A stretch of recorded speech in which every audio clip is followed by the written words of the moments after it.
mijn naam is Frits Kok. Ik kom hier uit Uddel. Ik ben 21 jaar en samen met nog wat andere mensen runnen we deze gym Stark.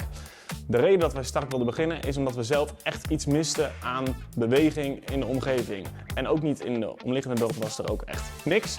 En daarom wilden we eigenlijk heel kleinschalig, maar wel heel compleet iets hebben voor echt de mensen hier. Dus alles wat we hier ook hebben staan is echt afgestemd op wat de mensen wilden. Dus we hebben vragenlijsten in het dorp uitgestippeld als het ware. En zo hebben we echt met de wensen van de mensen hebben we echt hier iets compleets gemaakt.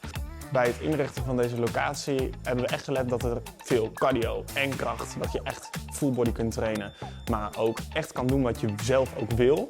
Daarop hebben we de apparatuur dus ook echt uitgezocht. En de apparatuur is compact en het moet er esthetisch mooi uitzien, zodat eigenlijk alles bij elkaar mooi valt in het complete plaatje. En dat is ook iets wat we heel belangrijk vonden. Om de ruimte helemaal in te richten hebben we ook veel lokale ondernemers gebruikt. En dat vinden we ook altijd belangrijk, dat we elkaar dus echt op die manier kunnen versterken.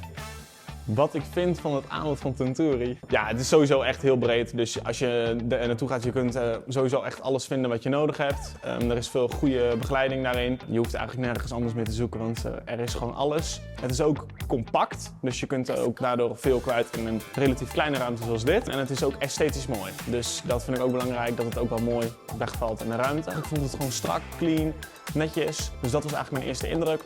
En qua gebruik vond ik het ook gewoon makkelijk en simpel. En je hoeft er niet heel lang naar te kijken van hoe werkt iets.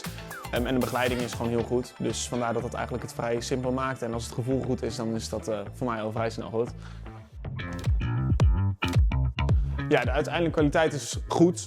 Ook zoals ik verwacht had overigens. Daar ben ik heel erg blij mee. Er gebeurt natuurlijk altijd van alles in zo'n ruimte. Dus er is ook echt wel eens een keer wat aan de hand. Maar dan wordt dat ook echt meteen altijd netjes opgelost. En de service is gewoon echt top. Eigenlijk beter dan wat ik had verwacht en had gehoopt. Dus daar ben ik echt heel erg blij mee. Ja, het woord trots is niet per se iets wat veel in mijn vocabulaire voorkomt. Maar waar ik het meest blij mee ben, is denk ik dat het eigenlijk alles wat we dus bij elkaar gezocht hebben, dat het allemaal zo wel echt goed bij elkaar valt. En dat het dus in ieder geval echt heel erg mooi uitziet. Dus daar ben ik wel heel erg blij mee. En dat het gewoon functioneel ook echt goed werkt. Dat je gewoon ziet dat de mensen blij zijn, de apparatuur goed kunnen gebruiken. Dat ze het fijn hebben hier, dat ze mensen meenemen, dat het echt geleefd wordt en dat er echt gebruik van gemaakt wordt. En mensen ook gewoon echt resultaat bij zichzelf gaan zien. En dat maakt het natuurlijk echt leuk.